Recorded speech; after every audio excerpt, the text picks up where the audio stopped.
তাহলে প্যান্ডেলটা ভেঙে ফেলানোর ব্যবস্থা কর। জি আব্বা। কি কোন আব্বা, এত টাকা দিয়ে প্যান্ডেল করছি, কিছু না করে ভেঙে ফেলবো? তার কি করব? আর কি করার আছে? শিপন তো পরিষ্কার ভাবে বলে দিছে, পরির আগেও বিয়ে করবো না। আব্বু করবো না। আব্বা সময় মতো বিয়ে করে নাই, এখনো রেখাটা বিয়ে করবো। এই আমার বিয়ে নিয়ে তোকে এত টেনশন করতে দিব না।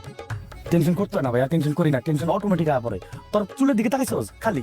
আরে চুল ধো না, ও চেহারাটা দেখো, আয়না তাকাইলে আয়না ভেঙে যায়। আব্বা আমি বাধ্য তো।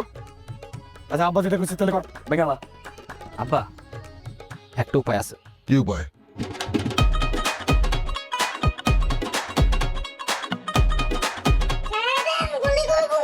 গুলি করবা কেমনে? মেশিন তো কেটে দিমু। তারপর চকলেট খাবে। বাবু বিয়ে করবা আমার হলে? হ্যাঁ দাঁড়াও। এই তো হয়ে গেছে, এই তো হয়ে গেছে, হয়ে গেছে, হয়ে গেছে, হয়ে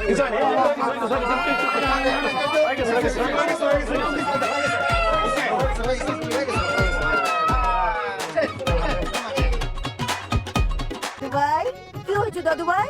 তোমার টিয়া পাখি কি হয়েছে? ডাক্তার কেটে দিয়েছে একটু। ওইটা ডাক্তার কি করেছে জানো? টিয়া পাখি একটু অসুস্থ হয়েছিল, ওটা ব্যান্ডেজ করে দিয়েছে। আমরা সবাই দোয়া করবো টিয়া পাখি ভালো হয়ে যাবে। রেডি করে দাও।